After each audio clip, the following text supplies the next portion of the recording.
live. Ladies and gentlemen, thank you so much for listening to the one and only What's on Sports podcast. For those of you watching us live, we do broadcast live Monday, Wednesdays, and Fridays at 10:30 on Facebook and on YouTube. My name is John Tedor. They call me the Sports Trader. We'll be talking a little bit about sports, a little bit about gambling, and a lot about the Super Bowl today. And joining me from the What's on Sports website, his name is Lance Fernandez. Lance, how are you?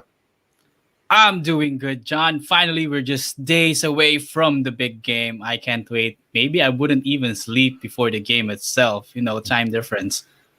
Yeah, absolutely. Now, they call Lance a sports nerd. Throughout the show, Lance will be giving us lots of really cool little sports tidbits and things like that. If you guys want to join in throughout the show and make comments, excuse me, if your comments are relative and cool, we'll be more than happy to put them on the screen and address them. We have a couple things we do want to talk about before we talk about the world of the Super Bowl. And one of these things just popped up on my news feed, so we made a quick graphic for it. My buddy, LeBron James, just came out and was complaining about the All-Star game, and he said, I have zero energy and zero excitement about an All-Star game this year. I don't even understand why we're having an All-Star game.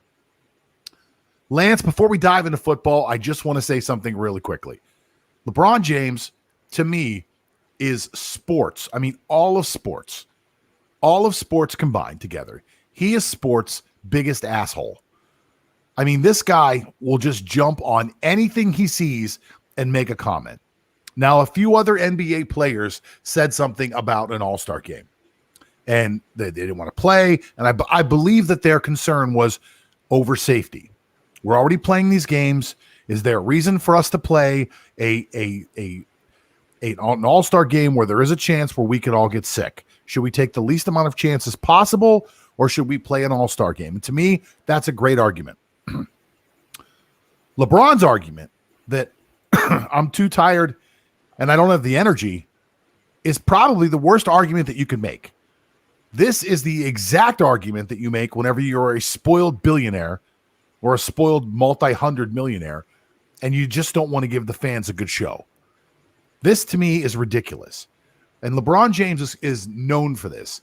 He sees something, he's got to make a comment. People ask him something. He doesn't have the internal strength to say, I really don't have a comment on that.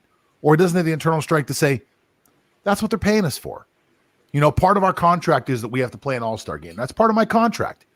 You don't understand why you're playing it? Because it's part of your goddamn contract. Like, how confusing is that? Like, I don't want to start work at 6 a.m. every day. But if somebody's paying me to start work at 6 a.m. every day, that's the time I start work. I don't understand this argument. It just goes to what I've been saying for a long time, which is that I feel that these players have too much power. They have got too much control. And the NBA in particular is going down a really, really bad path, I believe, with letting these players have too much control. I know you're a huge NBA fan. I wanted to say that. You can give me your opinion. You can tell me I'm wrong, but that's how I feel. I don't feel you should say you're too tired to play the game. Yeah, indeed, especially if it becomes a privilege, granted that there are only like 15 active rosters per team and you have 30, so you only have 450 spots of the best players in the world. Yeah. And what essentially is tiring about an all-star weekend, it's really like days of just pleasure and fun for you. You get to clown around other players. You're not really playing like game, but you're just there to participate in the proceedings. Otherwise, you might be fined by the league office. So I don't see what is tiring about the All-Star weekend itself, because it's supposed to be fun. All-Star. Yeah, I can see the argument where the players would say, listen, for me, you look at basketball as fun. You and I would go outside and shoot a game of basketball and think we were enjoying ourselves, getting some exercise, playing a game we enjoy. For these guys, they do it for a living. And I understand that at some point, the game becomes a job. I totally get that. But as part of your job, the All-Star game is part of it. So to say that I'm too tired, to say that I'm just, look, I get LeBron may be a special case because, they played longer than anybody else. The season started, earlier for them than it would for other teams because they went all the way to the championship. That's part of what it is to be a champion in the NBA. It's an unfair system where you don't get the same rest everybody does because you play a lot longer, because the NBA playoffs extend far longer than any playoffs in any other major sport. I get it. But at the same time, coming out and saying this out loud publicly continues to make LeBron James look like the biggest asshole in sports. It just never stops for him. And it just never stops. And I so wish that this guy could just understand that the things he says are absolutely positively inflammatory to other people. People see these things, regular people like us who have to go to work no matter what's going on. And he just says, I don't see the point. I don't have the energy for it this year. What? Isn't he on some type of like minutes restriction throughout the year already? Doesn't he already play only, so many minutes a game? Aren't they already taking care of him in that fashion? And is he going to play the whole All-Star game? Or is he going to go out there with the best players in the world and give us, the fans, the show that we wait for every year? I will say, out of all the All-Star games, I think the NBA All-Star game is the best All-Star game there is. The Pro Bowl is horrible. It's one of the biggest wastes of time. I never even watch it anymore. It's a total waste of time. I will occasionally watch Major League Baseball All-Star game. The NHL All-Star game is usually not great, but the NBA All-Star game, I mean, those guys might score 200 points on each side. Very little defense until the very end. Last year's All-Star game was fantastic. I couldn't wait to watch it this year. For them to come out and say that they don't want to do it because they don't feel like it, to me, is a slap in the face to the game. Just my opinion. I wanted to get it out there.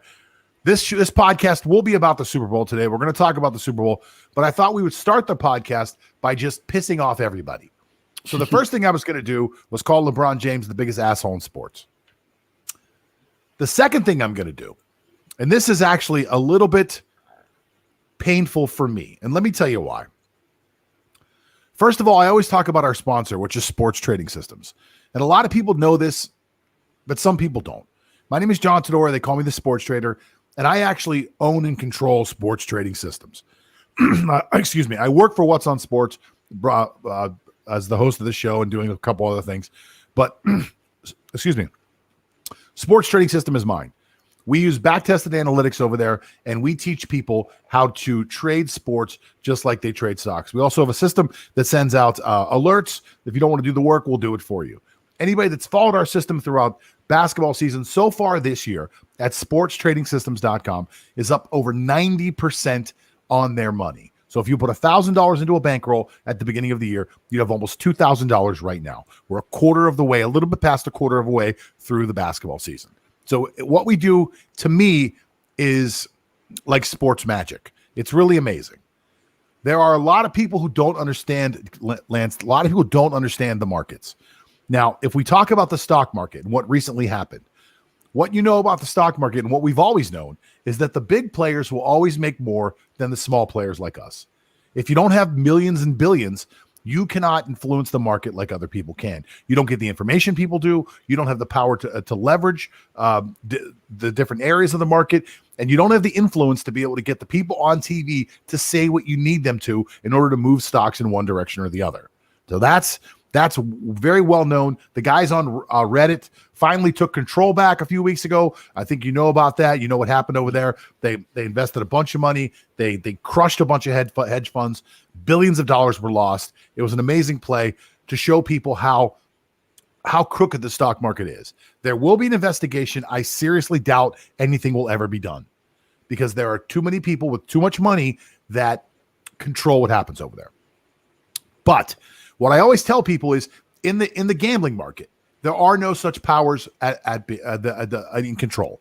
I do, however, make a caveat, and I do mention on occasion the fact that you will watch a game every once in a while, and right before the game, the announcers come out and they tell you some cool trends, and you're like, oh, that trend makes sense, and you make a last-minute bet.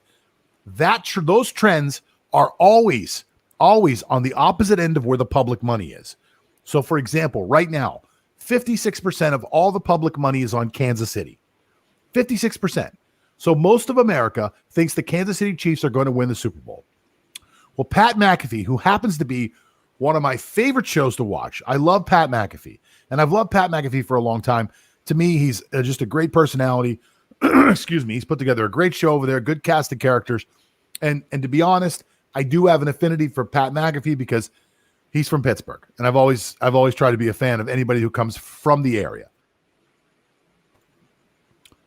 Pat is sponsored, and you and I talked about this before the show.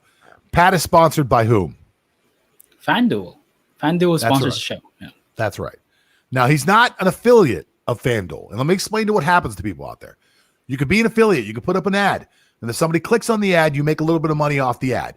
You make some money every time somebody goes and signs up for FanDuel. Pat McAfee's deal is a different one. It's a cash deal where FanDuel is paying him X amount of dollars every year in order to be the sponsor of that show. He works directly for FanDuel or indirectly, however you want to look at it. When you have a sponsor, you work directly for them.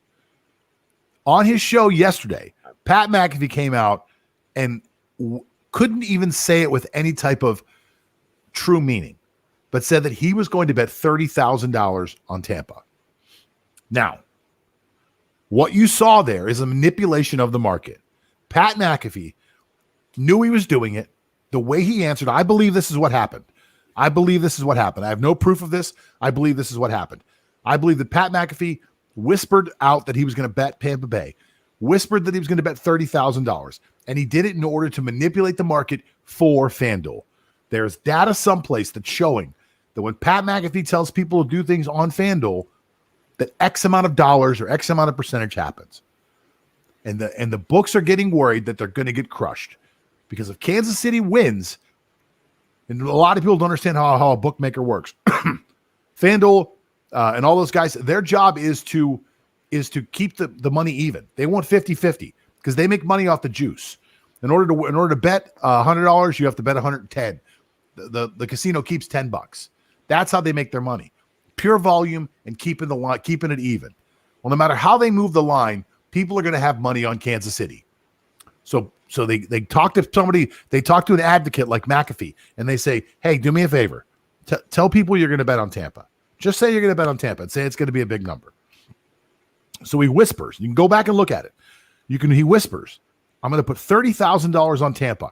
I believe that Pat McAfee is using the influence that he has gained and duly earned with a great show. I believe Pat McAfee is influencing the betting market. Do you think I'm crazy?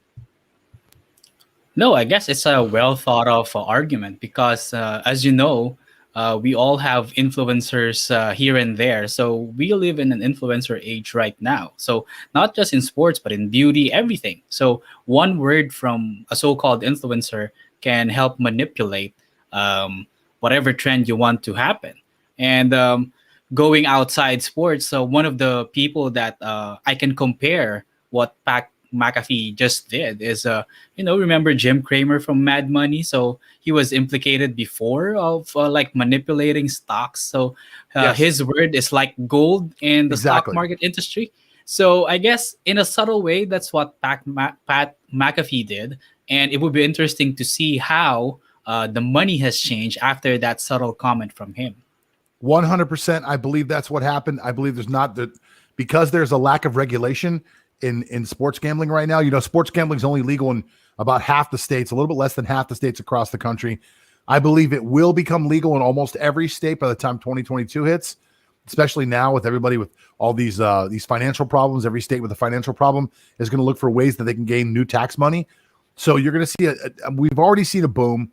We've already seen an evolution of sports gambling. It's going to grow even bigger, which is great for our industry. But these are the kind of things that you have to be careful of.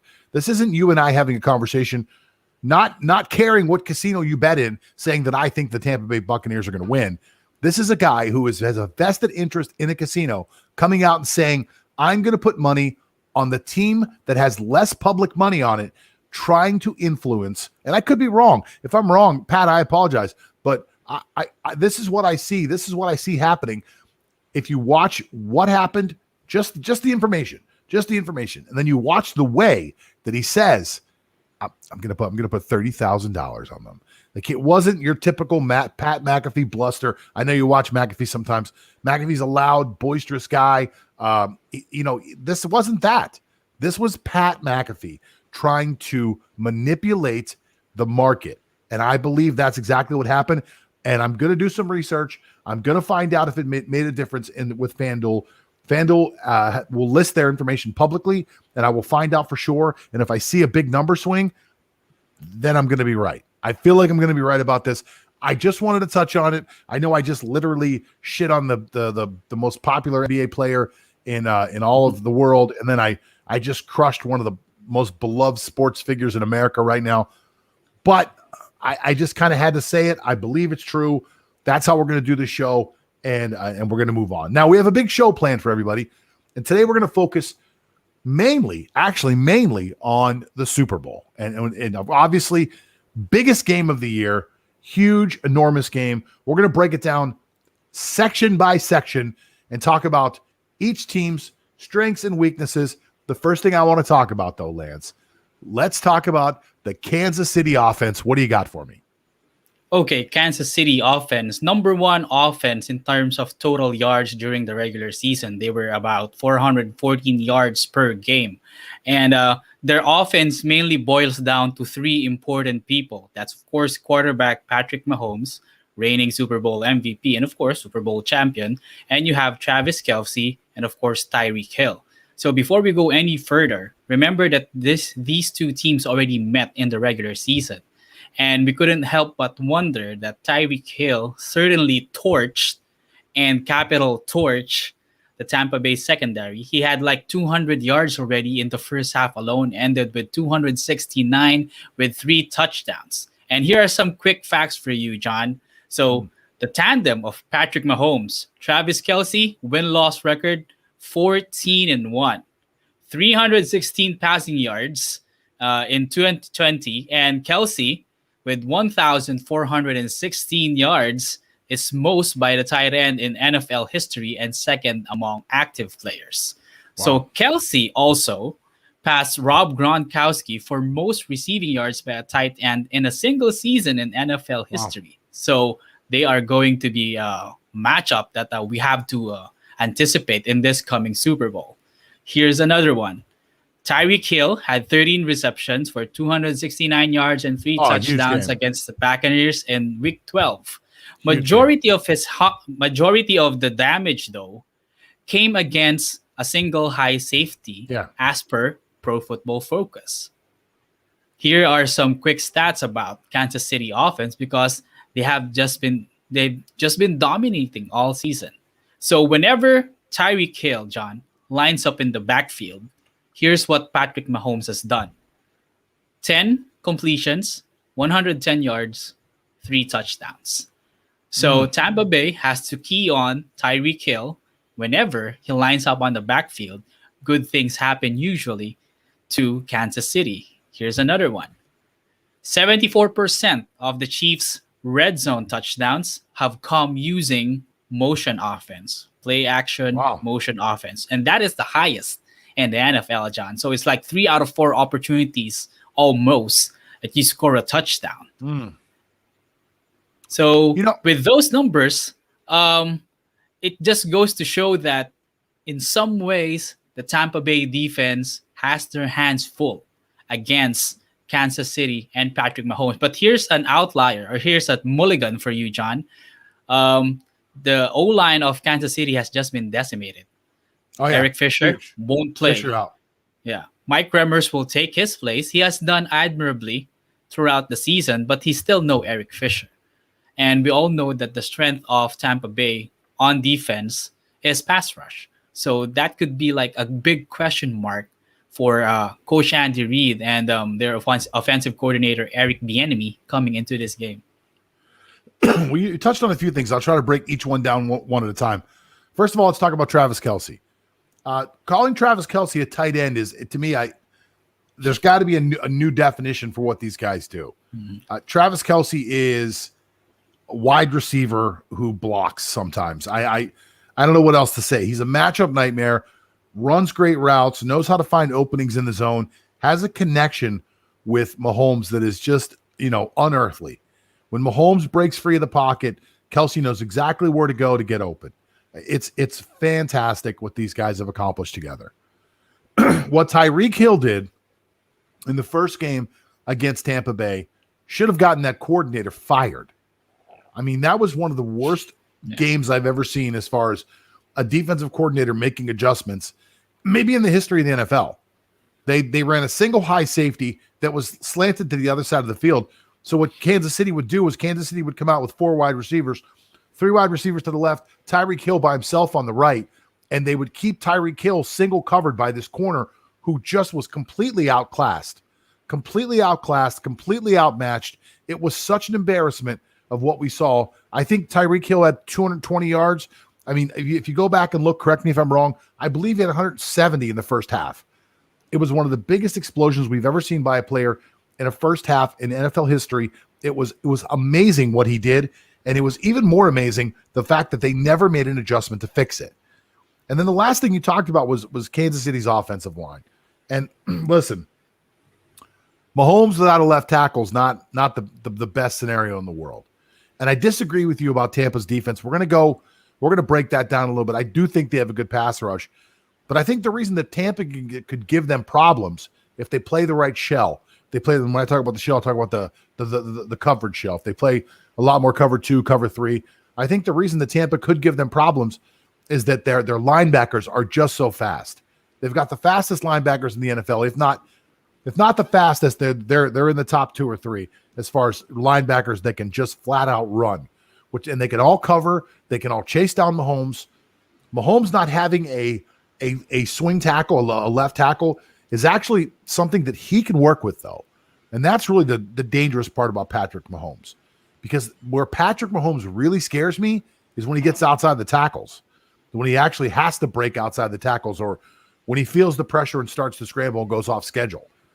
Then you have no idea what the hell he's going to do. Is he going to throw it sidearm? Is he going to bounce it off his own head? Like, what's going to happen? Is he going to run? Like, he can do almost anything once he steps outside the tackles and starts to scramble a little bit. And that's where Patrick Mahomes is the scariest. And not just off his own talent, but because your Tyreek Hills, your Travis Kelce's, your Sammy Watkins, they know he's breaking the tackles. They know he's breaking out outside. He's buying time, and they're getting open. And that's where he really kills you. Like, to me, this is a tough matchup for Tampa Bay. Just talking about Kansas City's offense, if they can run the ball, and I think what Andy Reid's going to do in the first quarter, and let's see if I'm right, he's going to come out, a lot of motion like you're talking about. Because let me tell you, when you're lined up and you see Tyreek Hill go in motion, or any of these really fast guys they have run across the field in motion, watch the defense. The defense is set. They know what's going on. And then it's that moment where they go, oh, crap. Oh, who do I have? I got this guy. That one moment of confusion, and that's how. And then you go play action. So you're stacking confusion on top of confusion.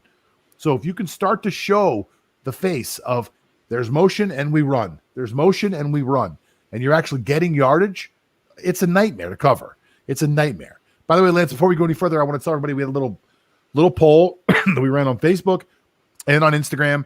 Our What's on Sports poll. Who's winning the Super Bowl? The current results right now. This is just fan base. This is not people gambling, just the fans. 64% think that the Chiefs are going to win. 36% think that the Bucks are going to win. That's very interesting to me right there. Very interesting indeed. Well, we talked about the offense now. And by the way, you had some amazing information there. Talked about the Kansas City offense. Let's stay on the offensive side of the ball. And let's talk about the legendary Tom Brady and that cavalcade of weapons. He actually might have more weapons than Kansas City does. Tell me something about Tampa Bay. So this matchup, Tampa Bay against Kansas City, is turning out to be like new guard versus old guard. So you have the emerging, if not has emerged already, Patrick Mahomes. And of course, arguably the best quarterback of all time in Tom Brady. So he's playing in his 10th Super Bowl, gunning for his 7th and first in the NFC. But you've talked about overall talent. So picture this, John. Buccaneers have a lot of star power on their roster, but is it too much?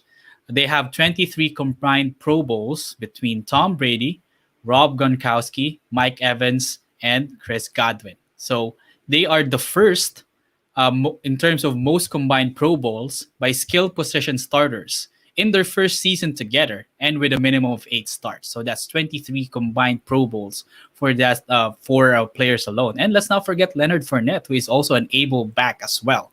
So in terms of Well, real quick, I think I think Rojo's a great back too. I think they have two really good, could be Pro Bowl quality running backs as well. So I just wanted to throw that in there. That's how loaded this team is. yeah. So in terms of like overall talent, I believe Tampa Bay has the edge on paper because of like they are really loaded with weapons, and it's just a matter for Tom Brady to activate all of them at the given time or at the right situation. So Tom Brady, like we mentioned, will play in his 10th Super Bowl in 20 seasons as a starter. So that said, John, Brady is more likely to make the Super Bowl, which is 50% of his seasons, than Michael Jordan making a shot, 49.7% career, Babe Ruth getting on base, 47.4% on base percentage, and Cristiano Ronaldo to score a goal in the World Cup game, 41.2%. So he just flies off the charts in terms of numbers. Here's another one about Tom Brady. So Tom Brady had 202 passing yards and 2 touchdowns in the first half against the Green Bay Packers in the NFC Championship game. And whenever he gets 200 plus passing yards and 2 plus touchdowns in the first half, guess what his record is, John? I don't know. 26-4. So he only loses 4 times when he gets those stats. So That's the crazy. key for Tampa Bay, and unfortunately, this is the Super Bowl wherein Tom Brady historically doesn't start Super Bowls very well. They usually, the Patriots usually heat up by the third or the fourth quarter, as evident with their comeback against the Atlanta Falcons. They don't usually start well. Watch any Super Bowl game of the Patriots, they don't usually start well. But the key for Tom Brady and this offense is to start quickly, because Kansas City will be always in their toes. Whenever they score, Kansas City has an opportunity to score because they're talented as well. They don't care about time of possession at Kansas City. They can just sling the ball and score in like 3 plays for a drive of 2 minutes or less. So they have to keep grinding the yards. They have to keep on finding the open targets, and they have to keep finding the scores if they are to succeed in Super Bowl 55. So you're looking at Mike Evans, Chris Godwin, and a guy who their third receiver, who very well could be in his time, for that small stretch of time that he played, the best wide receiver of all time, Antonio Brown. Then you've got I forget the kid's name. Who's the little fast white kid for them? Scotty Miller. The one who caught a touchdown? Yeah, Scotty Miller. Scotty Miller thinks he's the fastest guy in the NFL. And anybody who thinks he's the fastest guy in the NFL is pretty darn fast. So there's your 4 wide receivers. You've got 2 wide receivers, including Rob Gronkowski, who isn't what he used to be, but at one time was the best tight end we'd ever seen. Like, he was the man, and still has moments where you're like, wow, he's pretty good still. Plus, Gronk's not afraid to block. You've got 2 stud running backs. You've got the guy that could be the greatest quarterback of all time, and you've got a pretty good offensive line. You know, they have that injuries throughout the year as well. To me, it looks like the perfect offense. To me, it looks like the offense that should be able to outscore Kansas City without a problem. But when you look at it, like, statistically, that's not true. Tampa Bay's had more than their fair share of trouble actually scoring enough. Then they've had problems. Now, they did seem to fix the problems at the end of the year. But the reality of it is the end of that year has a very soft schedule for them. Like, their last 3 or 4 games was extremely soft. They did not play top quality talent. Look, I just keep thinking about Tampa. I keep thinking about how they looked against Kansas City. I keep thinking about how they looked against Green Bay. I keep thinking about how they looked against other teams where they didn't look so good. And as much as I see an all-star team, I'm not sure if that all-star team knows how to play together right now. I'm not sure if they've figured it out yet. Now they're in the Super Bowl. So with that being said, obviously they're an amazing offense. I guess whatever we know up until now about Tampa Bay or Kansas City, we'll forget about all of it if they win.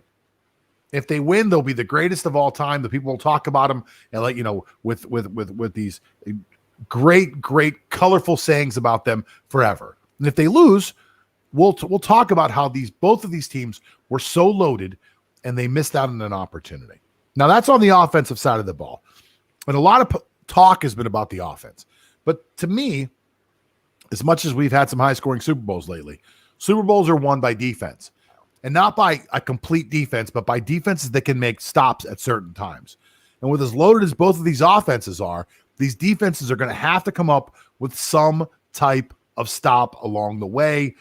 Let's talk about the Kansas City Chiefs defense and how they've come along as the season has progressed. The beginning of the season, I wasn't impressed. End of the season, I was like, wow, these guys can rush the passer and do some damage. Tell me about the Kansas City defense. Well, actually, for the longest time, just like you've mentioned, the Kansas City defense has been like the quote-unquote Achilles heel of this team because they have a high-powering offense who can always bail them out or can even give them a good lead so that they only have to do like a decent defense just to stop their opponents, and they'll still win.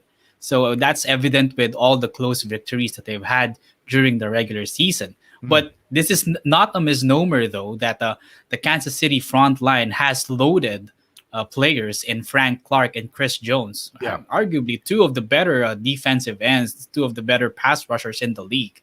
And that's where the power of the Kansas City defense really comes. Because when it comes to the linebackers, they're not as talented as compared to the linebackers of Tampa Bay. And considering the fact that Willie Gay, one of their linebackers, will be out of the game as well, like Eric Fisher. So that's a big hole to fill for Kansas City. So they have a dominant defensive line as well with Clark and Jones. And they have a punishing secondary, of course, with the Honey Badger, Tyrann Mathieu. And, of course, the emerging Daniel Sorensen, who made a heads-up play against Cleveland in the divisional round. So if I was Tom Brady, the whole of this defense really is in the middle. So I would expect Tom Brady to find those quick slants, those quick outs right in the middle of the field to gain like 6-7 yards and just keep the ball driving to eventually score points. But in general, the Kansas City defense does have the talent and does have the capability to step up in the biggest of moments. And they have proven that a lot of times already during the postseason. I'm going to make a prediction. I'm going to say you're going to watch Kansas City take their ends, and they're going to play over the guards a lot. The only way to throw Tom Brady off is to get pressure up the pocket. Tom Brady is not a scrambler. Tom Brady's a step-up quarterback. The defensive ends come around the side. Tom Brady steps up, makes the throw. If you can get on Tom Brady's feet, you can slow him down.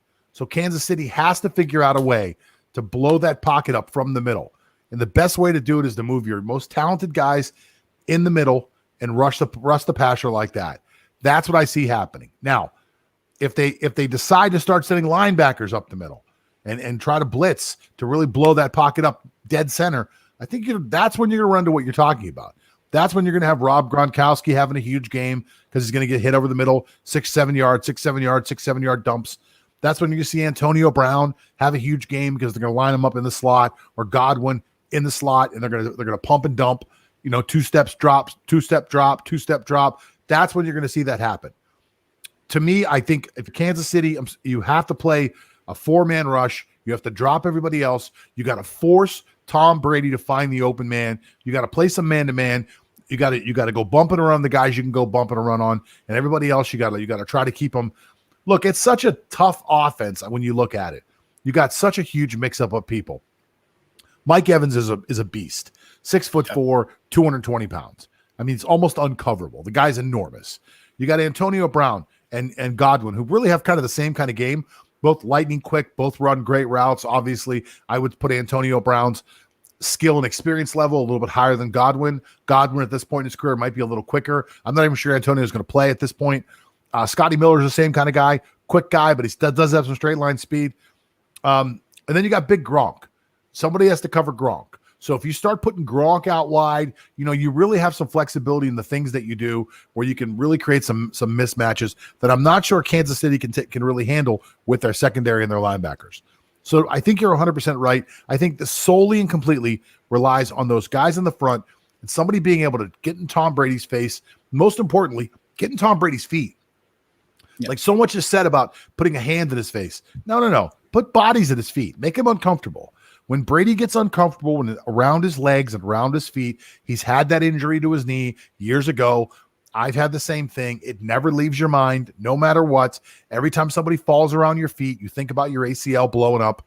Again, I'm not saying I've got the kind of experience Tom Brady is. I'm not saying I'm even as mentally strong as Tom Brady is. I'm saying that knowing what kind of pain that is, that ACL, because I've gone through it, you think about that forever. And Tom Brady, whether he wants to admit it or not, when those bodies fall around his feet, he's thinking about that happening. In the biggest game of the year, it could throw him off, and I think you have a chance. I also believe, really quickly, before we move on, that Tom Brady is going to put an exorbitant amount of pressure on himself. I mean, I think everybody's putting pressure on Tom Brady. But I think right now there's going to be so much pressure on him that he's going to put it on himself. I think it's going to make him laser focused because that's the kind of guy Tom Brady is. But I also think that there's a possibility that when you have that much focus and that much pressure, just the smallest little thing can throw you off. So get some bodies around his feet, blow up the pocket early, make him really wonder what's going on, and I think you've got a much better chance. Tell me something else. You got anything else about the Kansas City defense? Yeah, so I just remembered who's the defensive coordinator of Kansas City, Steve Spagnuolo, right? Absolutely. And he had an experience of defeating Tom Brady already with the Giants in Super Bowl 42. So I wouldn't be surprised if throughout the week, all they watched was game tape from that game with Strahan, Justin Tuck, Hugh Manura, just continually pounding the offensive line of New England. So they do have the coach that can dial up those pressures. Absolutely. So that can spell trouble for Tampa Bay also. And what did the Giants do? The Giants rushed 4, kept everybody else back, and they blew up the pocket on Tom Brady. Exactly like I'm saying. There is a blueprint to beating Tom Brady. I'm not saying it's easy. I'm not saying it's like something that's simple to do. Obviously, he's still Tom Brady. He's still, if he's not the greatest quarterback of all time, he's definitely in that conversation. So when I say these things, I'm not saying, oh, it's easy, just do it. I'm saying it can be done, and you're 100% right. The architect who figured it out, who beat the undefeated, unbelievable juggernaut that was the New England Patriots at the time, with Tom Brady, Randy Moss, Rob Gronkowski. I mean, that team was just loaded, unbeatable, literally unbeatable, and he beat them. All right, let's just go over real quick before we wrap up, and we talked about the Kansas City defense. Let's talk about the Tampa defense and what they can do different this time so they aren't embarrassed like they were last time against Kansas City. Okay, so it's a battle of different defensive philosophies in Super Bowl of 55. So Steve Spagnuolo has his base 4-3, and pressure comes off the edges. And with the Tampa Bay, with Todd Bowles, the pressure comes with the base 3-4 from the linebackers, essentially. I guess we know that Shaq Barrett, we know that Devin White and Jason Pierre-Paul can get to the quarterback within seconds. So that's a given. But I guess the more important player, if he can play in this game, is Vita Vea, their nose tackle. So if he can occupy 2 linemen every time, every snap, if he can occupy 2 linemen in his position, then that gives free reign from Barrett, Pierre-Paul, or even Shaq Barrett to just have a free path to Patrick Mahomes. So that will be a big factor. And of course, Ndamukong as well. So if those 2 linemen can attract a lot of attention from the Kansas City O-line, then their dominant, Tampa Bay's dominant linebackers can just have multiple paths to Patrick Mahomes that can make them go faster. Because just like we've mentioned a while ago, Patrick Mahomes is arguably the best off-foot passer in the National Football League right now. Yeah, absolutely. So how do you go up against that? Well, go to the quarterback faster if you can. So it's very vital for the D-line of Tampa Bay, especially Vea and Ndamukong, to keep the Kansas City O-line busy so that their pass rushers from the middle, their linebackers, can have a free shot on Patrick Mahomes. And for all the criticism that the Tampa Bay secondary has received immediately after that Kansas City game wherein Tyreek Hill that's just torched them, they have been stepping up during this offseason. Throughout 3 playoff games, they already have 5 interceptions, and 3 of which are from Sean Murphy Bunting. So Sean Murphy Bunting, with that stat, is the first player with an interception in each of his first 3 career playoff games Oh wow. since Hall of Famer Ed Reed. So Oh wow. they are already stepping up in the biggest of stages, and it's not just Murphy Bunting. I mean, Antoine Winfield had that strip off Jared Cook that eventually led to a touchdown on the offensive end, and of course, Whitehead is also playing a solid defense at the secondary. So this, I believe, is a very different team from what Kansas City faced during the regular season. They have been improved. They figured it out, and they're emerging at the right time, especially in the biggest of stages. So my earlier criticism about Tampa Bay's defense, I want to make sure that it's clear that that criticism was meant towards the coaching staff. I believe Tampa Bay has a very talented defense. Their corners are okay. Their safeties are decent. Their linebackers are outstanding. Their front four could be amazing when they feel like it. I think the return of Avea, and I think obviously Ndamukong Suh, if he just has a moment where he says, I'm Ndamukong Suh, and I was Aaron Donald before Aaron Donald was Aaron Donald, and I can dominate the middle. And you're right. If these guys can take up 3 or 4 blockers between the two of them, it's going to be a long day for Patrick Mahomes. It's going to be a really long day. Even more importantly, if that defensive line and those linebackers can shut down the run and make Kansas City one-dimensional, make them one-dimensional, then you put your Devin White as a spy on Patrick Mahomes and stop Mahomes from running. Stop Mahomes from moving in the pocket. Hit him a few times. Every time he leaves the pocket, he gets hit. And then you unleash your Shaq Barretts on him, and you unleash that defensive line. I think they could give Kansas City a lot of trouble. I don't believe Kansas City is going to blow them out. I believe that 3-point spread is actually pretty close. As a matter of fact, I think I told you our computers over at Sports Trading Systems have figured out that this game is not a 3-point game. It's really closer to a 2.1 spread, which will let you know how close this game is.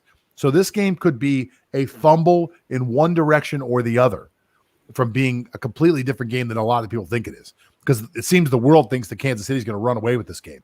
I don't believe that's going to happen. I believe it's going to be a close game. If it's a close game, I believe Patrick Mahomes gives them an opportunity to actually come back. But I also believe it gives Tom Brady a chance to come back. I think this game is so close to call. We do have a pick over at Sports Trading Systems. We are running a special, $49 for our pick over at Sports Trading System. You can go over and get it right now. If you click on the lead pipe lock, we'll give you our entire Sunday of picks over at Sports Trading Systems. If you go over and just click the link, you can go over and do that. But I'm telling you, Lance, this is one of those games. On defense, I think Tampa is very good. On defense, I think Kansas City is good. I think Tampa's defense is better. On offense, I think Kansas City's offense is better, but I think Tampa's offense is very good. This is going to be a great Super Bowl. I am so excited. I'm not going to make a pick on the show, but I'm going to let you do it. I want to hear what you're going to say. Sunday, 6:00, the two best teams in football meet up. The Tampa Bay Buccaneers, led by TB12, against the Kansas City Chiefs, led by the guy that people think is going to be the greatest quarterback of all time, Mr. Patrick Mahomes. Who's going to win? So I'm seeing this game as a very tightly contested contest. I wouldn't even be surprised if they only score like 3 touchdowns in between the two of them, because they have defenses that can really shut down and can dominate if given a chance. But here's the first thing that I'm going to say about the game. I see an overtime. Really? I see an overtime. Wow. I see an overtime, but eventually I see the Buccaneers pulling it off. I'm actually going to Google what the Super Bowl prop bets are for overtime, because you can make a lot of money with that. Yeah, I guess so. Yeah. Overtime. Let's see if it comes up. Let's see. 2020 prop bets. If it's overtime, it is. You can bet on the Gatorade color, by the way. Oh, really? The one they shower on the winning coach? Yeah. You can bet on the color of it. So How creative. Yeah, that's actually pretty cool, right? Long shots to win the MVP. Let's talk about this really quick. There are defensive players that are long shots to win the MVP. Yes. The Honey Badgers plus 3,500. Shaquil Barrett's plus 5,000. And Jason Pierre-Paul plus 8,000. That means if you put $100 on the Honey Badger, you win $3,500. Yeah. That's insane, right? Yeah. Remember before that Larry Brown of the Cowboys had 2 interceptions and 1 Super Bowl MVP. Oh yeah, of course. That's how I remember because he beat the Steelers. Sorry. Oh my Thanks. God, sorry. Thanks for bringing that up. I didn't mean to ruin your day, John. But anyway. Thanks. So the barometer for a defensive player to be an MVP is way lower than an offensive player. So let's say if Kelce had a big game, then Patrick Mahomes had a big game because he's the one throwing the ball. So Patrick Mahomes is the MVP. But for a defensive player, remember also Von Miller was Super Bowl MVP with like 2 sacks and 1 forced fumble. So if any of these guys, let's say Honey Badger gets 2 picks, so he's in consideration for Super Bowl MVP. So it is a long shot, yes, but it can still happen. I see it happening. I think it's going to be tough just because, and this is just my opinion, just because I think everybody already thinks that either Tom Brady or Patrick Mahomes is going to be the MVP. Mm-hmm. I don't see them not giving it to one of these guys unless it's what you said, unless it's a 3 touchdown game that somehow goes into overtime and there's a pick 6 for a win or something crazy like that. Then I could see it coming the other way. But otherwise, I just can't see a scenario right now. Again, not one snap has been played. So keep that in mind as I'm saying this. No. I can't see a scenario right now where they give the MVP to anybody who isn't one of those guys because the media and everybody else wants that to be the story. Lance, I think we did a great job wrapping up the Super Bowl. You had some amazing stats and facts. I really love it. Before we drop off, I'm going to let everybody know our website, which is whatsonsports.com. You can go over, check it out. There's an area there where you can jump into our mailbag. You can send us questions, and we will answer those questions for you on every show. So Lance is going to have the questions. I've not seen these questions. He'll read the questions. I will just respond, and then Lance will jump in, and we'll try to answer your questions to the best of our ability. Here comes question number 1. Okay, so question number 1 comes from Bernard of Sacramento, California. So Bernard, if you're watching, hello. So Super Bowl 56 will be in SoFi Stadium. What are the chances of the Rams playing at home in the Super Bowl next season? I think I saw the gambling odds are like 11-1. But if you're asking me, what are the odds that they go to the Super Bowl next year? I'm going to say they have a 1 in 7 chance. I think there are 7 teams in the NFC right now, off the top of my head, that could vie for that ability to go and actually play for the Super Bowl next year. Maybe 8 if Dak comes back and plays with Dallas. So I think there could be 8 teams. I think half of that conference has an opportunity. That's a strong conference in my opinion. There are a lot of really good teams in that conference. So I would love to say that the Rams have a great chance now that they have Stafford. But I think they've got an okay chance. They're going to make it to the playoffs. If Aaron Donald is as good as he was this year, which is not easy to be as good as you were the year prior, if all those receivers come back and are as good as they were, if the offense clicks like they were, I think they could be a pretty good team. Let's be honest, though. Matthew Stafford has a history of a lot of injuries. Matthew Stafford has a history of having difficulty actually staying on the field. He'll stay out there until you tell him he can't anymore, but doctors pull him off. And they play in a tough division. Like that NFC West is a tough division. You got Arizona, Seattle. You got the 49ers coming back healthy. They're not even a shoo-in to win their own division. So do they have a chance? I think they have a 1 in 8 chance to come back. What do you think? Yeah, I mean, from the division alone, that is stacked already. So imagine facing San Francisco with the returning starters, and you have still Russell Wilson is still one of the better quarterbacks in the NFL, and you have like a Mike Vick type of a quarterback in Kyler Murray, who's only getting better. Plus having a DeAndre Hopkins, so their partnership will only grow better because they've only played 1 season. Agree. So with the benefit of having a training camp, imagine what they can do. So at quarterback, they got a little better against the Rams, that is. But Just like we've continually mentioned in this program time and time again, it's hard to bank on a defense to continually be epic over a long period of time, not Yeah, even for 2 seasons. I mean, sure. 2000 Ravens was elite, but by 2001, they were so-so. Yeah. So with this defense, even though they have Donald, they have Ramsey, they have John Johnson, and all of the guys, it really is hard to bank on the defense to carry you for like 2 seasons. So that's something that is going on against them. So it would be an uphill climb for them to follow what Tampa Bay is doing this year, and that is to play at home in the Super Bowl. All right, let's go to question number 2. Okay, question number 2 is from Arvin from Ohio. So Arvin would like to ask, would it be better for the NBA to just cancel the All-Star game this season? I talked about this earlier with LeBron James complaining about, like, I don't feel like playing. No. Listen, I want to see some health data.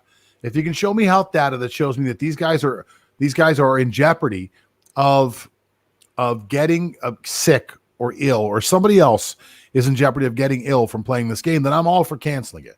I'm all for canceling anything that puts people in harm's way, in the risk of this virus or anything else.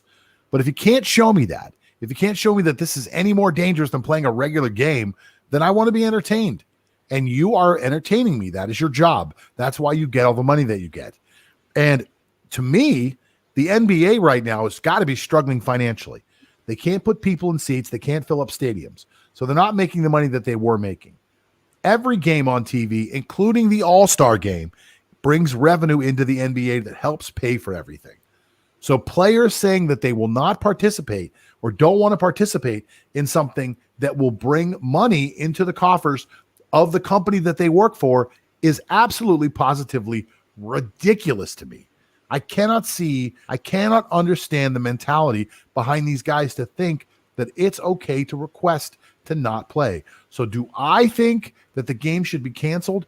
No, not unless you can show me that there is some real scientific data that shows that by playing this game, that these guys are under some type of risk, additional risk than they're already taking. If there's not any additional risk for being sick or being ill, then go to work. That's what you're supposed to do. Thoughts? Well, they could have a stripped down All-Star game, without much fanfare. I guess they can just have the game itself without really the skills competition. It is a staple of the season already to have an All-Star game. So, and of course, especially for the first-time All-Star, first-time players who will participate in an All-Star, it would be a very memorable event for them, even without the fans. And of course, not to mention the money that comes in with those incentives when you reach the All-Star lineup. So, of course, they can pull off an All-Star game, a stripped down that is, without too much of the fanfare, just the staple attractions of an All-Star weekend. Let me just interject really quick. I don't think it's taken into account enough. And people talk about it like, oh, it's just a game. It's just a game. It is just a game. But like, sports are a part of our lives. Yeah. These guys that are being paid these millions of dollars are being paid that because they are a part of our lives. I remember where I was when Michael Jordan won his championships. Like, I remember watching Michael Jordan and Kobe Bryant playing an All-Star game together. I didn't know that Kobe was going to be Kobe, but it's nice to go back into my memory and say, wow, I remember that. I remember the Dream Team. I remember for the first time ever seeing those guys. In my mind, that was the first time ever. Of course, they'd played together before. Of course, they'd been in All-Star games. Of course, they'd all been on. So at least some of those guys have been on the same team before. But to see the Dream Team back then was like something that you just don't forget. So every year, watching these players play is like an earmark for us. I remember when I was 42 years old and I watched so-and-so play against so-and-so. I remember being 37 years old going to my first Major League Baseball All-Star game. I remember being 35 years old going to my first Super Bowl. I remember almost every detail. I remember the smells. I remember the tastes. I remember the sounds.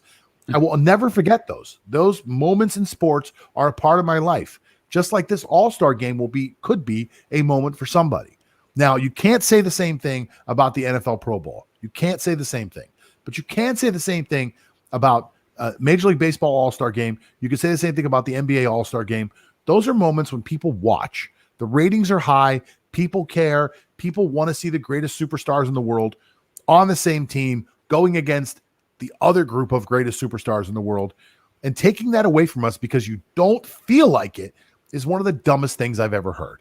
Now, again, show me the data, show me some science that tells me these guys could get sick, that this is detrimental to their health, and I'm all for canceling the game. Now, let's go to our last question. Okay, final question comes from George from New England. So George would like to ask if Tom Brady will win a Super Bowl with Tampa Bay, how will it change your perception on Bill Belichick? So my perception of Bill Belichick, I believe, is somewhat in line with everybody else's, but let me just give it to you and you tell me what you think about it. My perception of Bill Belichick is that he is by far the greatest coach of all time. What isn't said enough is, along with all the Super Bowls that Bill Belichick has, he's got 2 Super Bowls as an assistant coach of the New York Giants, who at the time had one of the most amazing defenses of the era. Now, to put that in context, they also had Lawrence Taylor. They had Peppers. I'm trying to think of who else they had on they had 4 linebackers that were Carson. I can't remember their 4th linebacker, but they had 4 linebackers that were fantastic at the time when the 3-4 defense was just becoming the rage. So a lot of teams didn't run the 3-4. And when you ran against the New York Giants, you had to account for the fact that they had 4 amazing, super high athletes at linebacker. Lawrence Taylor was revolutionizing what an outside linebacker could do. These are all things that were happening, but they were all things that were happening under Bill Belichick as a defensive coordinator. So a lot of people don't think about that. Then he goes and doesn't do so well in Cleveland, has a minute he spends with the Jets, goes to New England.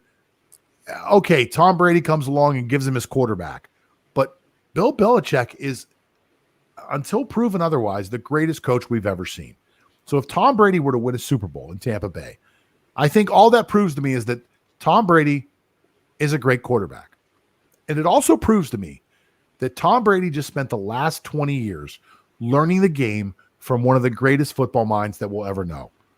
Now, Tom might win this Super Bowl, but when you compare the roster in New England against the roster in Tampa Bay, you cannot tell me that those are the same thing.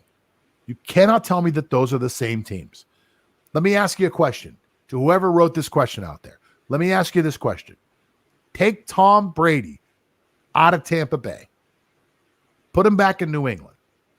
Take Bill Belichick. Move him from New England into Tampa. And who's got a better record? Bill Belichick with the team in Tampa or Tom Brady with the team in New England? I would not hesitate to say that I don't think that the New England Patriots would be 7-9 without Bill Belichick and with Tom Brady. I think they'd be much worse. I think Bill Belichick pulled miracles there to take what was, without a shadow of a doubt, a shitty quarterback in Cam Newton, no wide receivers, no offense at all to speak of, and somehow be 7-9. Look, I think the proof is in the pudding. Tom Brady is surrounded by all-stars. He's got 3 Pro Bowl quality running backs. Wide receivers. He's got 2 Pro Bowl quality running backs. He's got a Hall of Fame tight end. He's got a good defense. And he's got a coach whose motto is no risk it, no biscuit. So just go out there and chuck it. So I do not think that this hurts Bill Belichick's legacy at all. I think Tom Brady got to pick and choose where he was. Bill Belichick stayed where he was, dealt with the disaster that he had created himself by, in his own words, selling out to win a few Super Bowls, put himself in cap hell. Bill Belichick made a brilliant move by talking to his players and saying, hey, if you guys want to opt out, this is the year to do it. Opt out this year. Next year, you'll be able to come back. I'll take the cap space we have this year. I'll roll it into next year, and we'll be able to build a team where no one else is going to be able to do it. Watch what New England does next year. Yeah, I do have some questions regarding New England, though. Well, just throwing it out there. Do you think Cam Newton will be back next season for the Patriots? And before you answer that, historically, though, remember when Brady had his first full-time season as the starter? I believe the Patriots had like 5-11 record That was Brady's first season as the full-time starter, and they started 5-11. And the season after, that's the time they won the Super Bowl. So this could be a case again of like Belichick revisiting a situation like 2 decades ago, wherein he sucked for that first season and then brought the quarterback again, and then eventually won. And you're right about all of the opt-outs, because the people who opted out, especially on defense, were like their marquee players, and like Patrick Chung and Dante Hightower. So Exactly. that gravely affected how they were able to defend against the other teams. And in terms of really defense, Bill Belichick is one of the greatest minds in terms of defense.